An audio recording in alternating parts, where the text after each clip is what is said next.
Alléluia, et disposons la terre de notre cœur. Amen.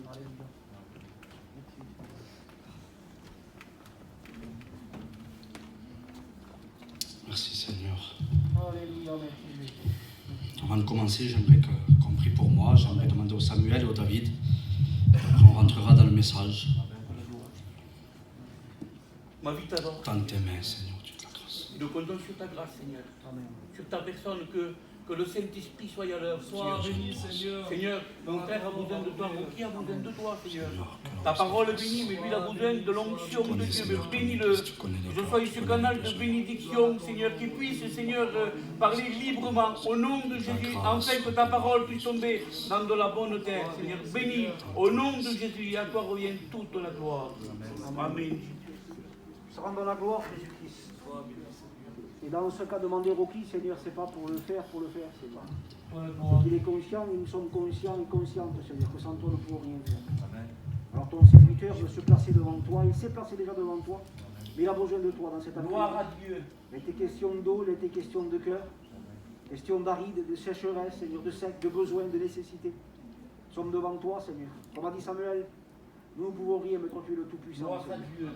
Et avec le respect que je dois à Rocky, à mes frères, à mes sœurs, tends tes mains, je ne Seigneur, m'attends tu pas à te la Rocky, grâce. Seigneur. Je m'attends au mot du ciel. Quelle beauté, Seigneur, Alléluia. tu connais la disposition de mon cœur, tu connais Sois béni. l'état de mon âme, l'état de ma vie devant toi, comme celle de mes frères et de mes Étends sœurs, tes mains. de tous et toutes ici ce soir. Étends tes mains sur nos vies, Tu Jésus. es grand, Seigneur. Merci, Seigneur. Sois Amen. béni, Seigneur Dieu. Amen. Alléluia. Je crois de tout mon cœur qu'on va être bénis ensemble. On le dit souvent, le temps des miracles n'est pas passé. Et puis vous savez, on était en train de rouler pour venir ici, j'étais avec ma compagne dans le camion et puis je disais, ma femme, quelle beauté, je disais, le temps des miracles, réellement, il n'est pas passé. Et puis j'ai expliqué, je disais, pas pour faire plus que les autres, je le dis en vérité, Seigneur, hein, c'est dans l'humilité que je le dis. Mais hier soir, on a passé un petit moment dans la prière avec les frères et puis on n'a rien fait de spécial. Réellement, on a passé un petit moment dans la prière. Et je vous le dis en vérité, on a été visité de la part de Dieu. Amen. Et hier, je ne dirais pas moi que ça serve de témoignage, mais des personnes, et bien hier, ils ont été réellement bénis. Il y a eu, dans un petit moment de prière, il y a eu des personnes qui ont reçu des victoires. Amen. Quelle beauté. Et je le crois que, en vérité, encore plus ce soir, dans les moments où on va passer, où c'est qu'on va écouter la parole, où c'est qu'on va avoir la grâce et le privilège de pouvoir se mettre en communion avec Dieu, et bien je le crois encore que ce qu'il a fait hier, il peut le faire aujourd'hui. En Amen. vérité, quelle beauté. Gloire à Dieu. Dans la parole de Dieu, dans le livre d'Ecclésiaste 3 au verset 1, et hier j'en ai parlé un petit peu avec les garçons, il est écrit comme cela. Il dit, il y a un temps pour tout, un temps pour toute chose sous les cieux. Quelle beauté, alléluia. Et puis j'ai marqué ça moi, et puis celui qui voudra le lire, hein, ça se trouve bien dans le livre d'Ecclésiaste verset 3, j'ai marqué ça moi. Il y a un temps pour mourir, un temps pour bâtir, il y a un temps pour garder, un temps pour parler, il y a un temps de guerre. Et puis le verset continue. Le verset continue. Et puis vous savez, ce verset nous dit qu'il y a un temps pour toute chose. Et moi j'ai mis un titre à mon message. Le titre de mon message ce soir, j'ai marqué ça. J'ai marqué dans cet après-midi là, le temps du rétablissement. Et si Dieu nous ferait la grâce en vérité que dans cet après-midi, les 1 heure qui nous donne la grâce d'être ensemble hein, dans la communion, si ça serait un temps de rétablissement, quelle beauté. Alors moi je parle de rétablissement, je ne sais pas en réalité qu'est-ce que tu as besoin dans ta vie, dans ton cœur de rétablissement, des rétablissements, il y en a plein. Peut-être tu as besoin d'être rétabli, mais tout simplement, je dis ça comme ça, mais peut-être besoin d'être rétabli au niveau des tâches de l'église. Peut-être tu as besoin d'être rétabli, un rétablissement dans ton foyer, peut-être un rétablissement au niveau de la prière. Et puis, il y en a des besoins, des rétablissements. Et puis, j'étais là l'autre jour, et puis quand j'étais en train d'écrire le message, j'étais en train de parler avec Dieu, et puis je parlais avec Dieu, puis je disais, Seigneur, il me semble à moi que plus que jamais, on dirait que le diable, il est en train de rouler de coups mes frères, de rouler de coups mes sœurs. Je disais, plus que jamais, on voit des frères et des sœurs qui sont touchés parce que le diable, il est là, et puis il joue ses cartes, et puis il les joue des fois fort. Et puis j'ai ouvert la parole de Dieu, et puis j'ai tombé dans un texte de la parole de Dieu. Et puis vous savez, je me suis vite aperçu, mes frères et mes sœurs, que le diable, il est toujours le même en réalité. Le diable, il est toujours animé d'une grande colère. Le diable, lui, il a un but, son but, c'est d'amener un grand nombre de personnes à la perdition. En réalité, le diable, il n'a jamais été gentil, en réalité. Quand on voit la parole de Dieu, ce qu'il faisait l'autre fois, il le fait encore aujourd'hui, peut-être d'une manière différente, mais il a toujours été animé d'une grande colère. Et puis j'ai tombé sur le livre de Job, et puis je voudrais qu'on parle de Job un petit peu dans cet après-midi. Job, dans le livre de Job, au verset 1er, quand on prend le verset 1er jusqu'à peu près au verset 2, un petit peu plus loin, dans le verset 1, là, il va nous parler de qui il est Job. Il va nous parler aussi de sa situation à Job. Il va aussi parler du dialogue qu'il y a eu entre le diable et puis l'Éternel. Et il va aussi nous parler un petit peu de l'attaque de l'ennemi. Donc au verset 1, il est écrit comme cela: il y avait dans un pays un homme qui s'appelait Job. Et cet homme était intègre et droit, il craignait Dieu et se détournait du mal. Voilà où c'est que, on voit que Job était intègre et droit. Et puis la situation de Job, vous savez c'était laquelle? Job, quand on regarde et qu'on fait la lecture un petit peu, Job, il avait en réalité une bonne situation. Il avait un foyer, il avait 7 garçons, il avait 3 filles. La Bible nous dit qu'il avait une maison, qu'il avait des troupeaux un petit peu. Et quand on voit le nombre des troupeaux, je le dis en vérité, il avait des troupeaux en abondance. Job aussi, il avait des serviteurs à son service. Donc la situation de Job, elle était bien. Et puis Job, c'était un enfant de Dieu. Hein. Quand on fait la lecture, on voit bien que c'était un homme qui était près de Dieu, qu'il était intègre et droit. Et puis là, passé un moment donné, vous connaissez la discussion qu'il va y avoir entre le diable et l'Éternel. L'Éternel pose la question au diable, il dit: d'où viens-tu? Et puis le diable, il lui répond: je viens de parcourir la terre, je viens de m'y promener. Et puis là, ça sort de la bouche de l'Éternel. Il dit: as-tu vu mon serviteur Job, intègre et droit? Et puis là, un dialogue, il commence à se faire. Et puis ce dialogue-là, il prend une tournure un petit peu particulière. Et puis il dit: oui, mais il est intègre et droit parce qu'en réalité, là où il est, tout va bien, tout est bien. Mais il dit: si tu me laisserais toucher un petit peu à toutes ces affaires, un petit peu. Et puis voilà, le dialogue, il se fait. Et puis Dieu donne l'autorisation au diable de frapper. Et donc dans la fin de ce verset, on voit que le diable, il est là et puis il commence à faire une première attaque. La maison de Job, elle est détruite.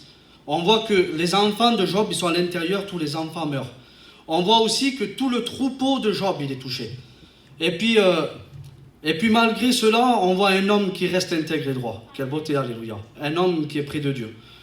Et puis l'ennemi, vous savez que des fois il frappe, et puis quand il frappe, à la force de frapper, il voit qu'on ne lâche pas le morceau. C'est comme ça, je vais dire. Eh bien, en vérité, lui, ça ne lui va pas en réalité. Il voudrait nous amener à la perdition.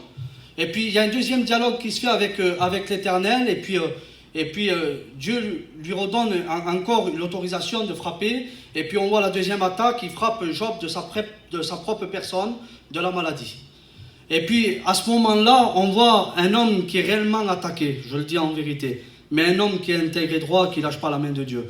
Et puis quand on fait la lecture, l'autre jour j'étais en train de lire, et puis on voit qu'un petit peu plus bas que le verset 2, on voit que, et puis moi c'était ma pensée à moi, parce qu'on voit que la maison de Job a été détruite, ses troupeaux, ses enfants, et puis il y a eu une catastrophe qui s'est abattue.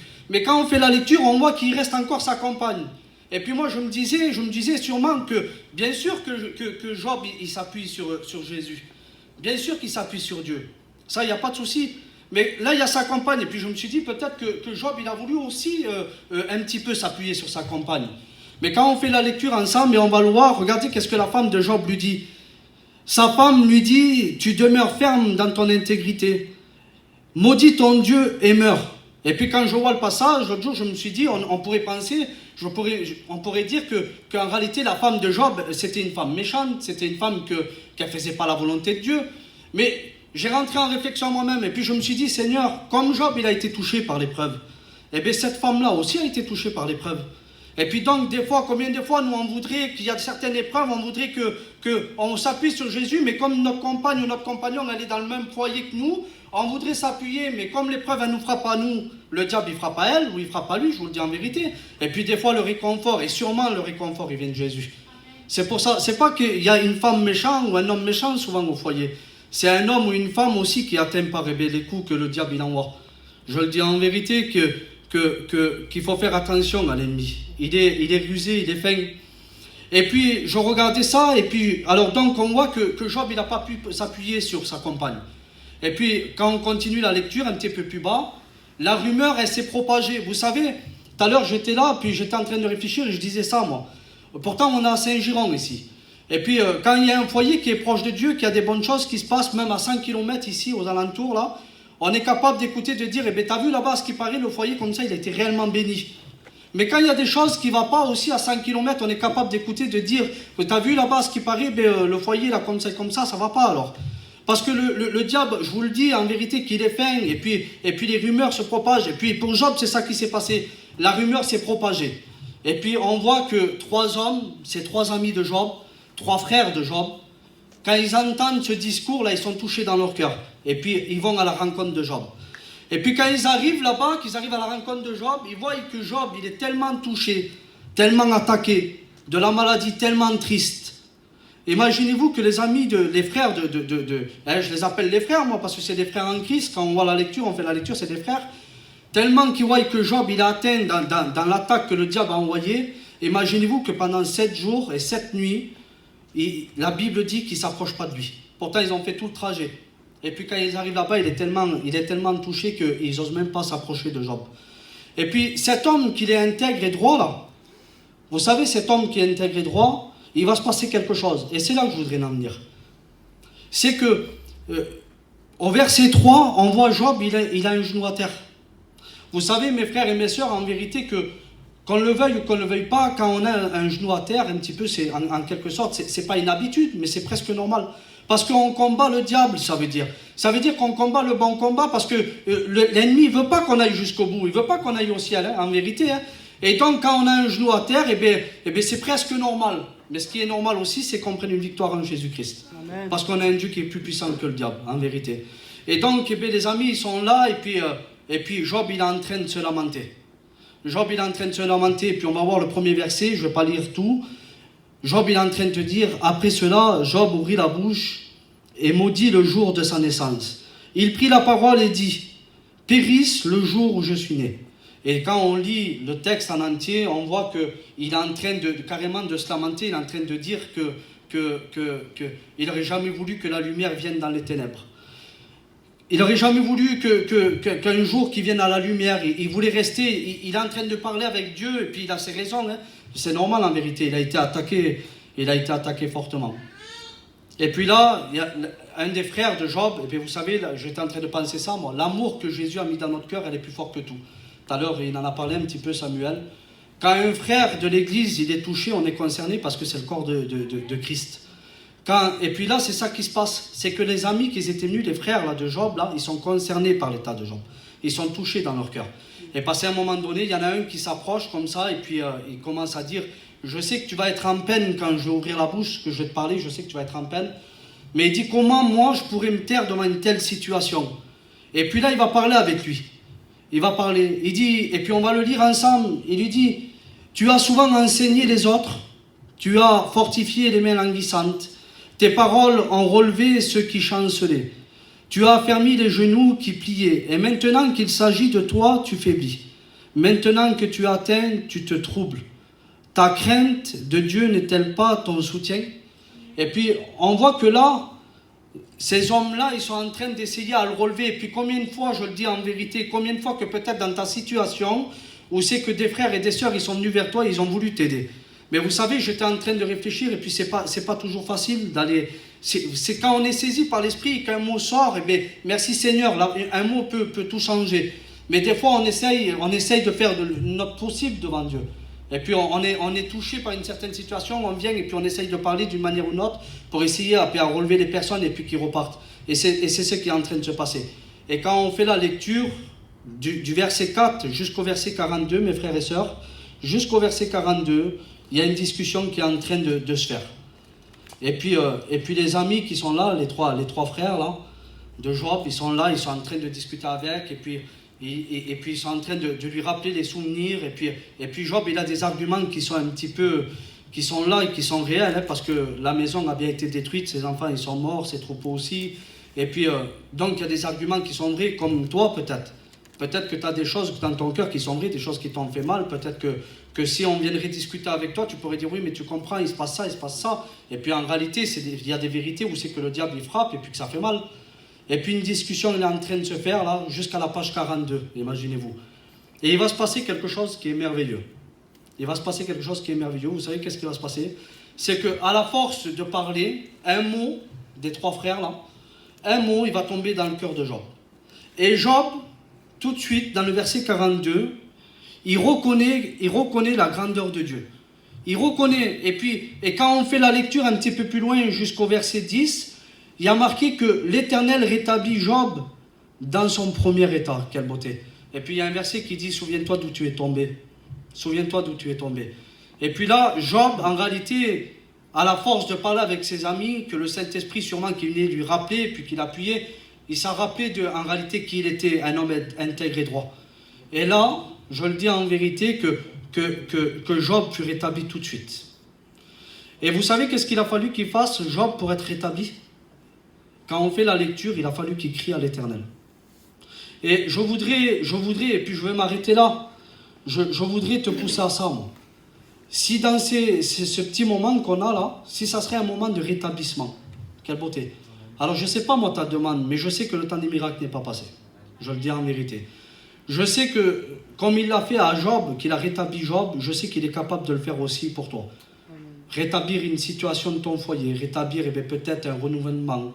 Je ne sais pas qu'est-ce que tu as besoin en vérité, toi tu le sais dans ton cœur. Mais je sais une chose, c'est qu'on a besoin de crier à Dieu, on a besoin de rentrer en communion. Amen. Vous avez vu que Job, il a eu aussi besoin de la communion de ses frères. Dieu s'est servi d'eux. Hein. Et puis on est ensemble aujourd'hui, là, dans cette journée, on est ensemble dans la réunion là. Et puis je crois que en réalité, et puis j'en suis sûr et certain que si en réalité on baisserait tous nos têtes après et puis qu'on rentrerait dans une communion sincère, je crois qu'aujourd'hui il y aurait des rétablissements qui pourraient se faire, en vérité. Parce qu'il y a un verset qui se trouve dans le livre de Psaume 34 au verset 6, il dit comme cela, il dit « Quand un malheureux crie, l'Éternel l'entend et le délivre de toute ses détresses. » Quelle beauté, alléluia. Alors, j'irai pas plus loin, je crois que tu as compris. Je crois que tu as compris en vérité où c'est que le meilleur, l'homme le plus intègre et droit, aussi, il a aussi ses faiblesses parce qu'il combat l'ennemi. Mais aussi, on a un Dieu qui est puissant, où c'est qui ne veut pas qu'on reste dans un certain état. Et puis, Job, il est rétabli, mais en plus de ça, c'est que Dieu lui redonne tout en double. Et peut-être que c'est vrai que tu as perdu certaines bénédictions que Dieu t'avait données. Mais Dieu est capable de te donner en double dans cette journée-là, en vérité. Alors j'aimerais que le Mike qui vienne ici, qui chante le cantique qu'il a chanté tout à l'heure, et puis je laisserai la place à mes frères, que tu puisses réfléchir sur ta chaise, en vérité, de ce que tu as besoin. Dieu, le temps des miracles n'est pas passé. Il est capable, en vérité, à un seul mot, de rétablir toute chose. Alléluia.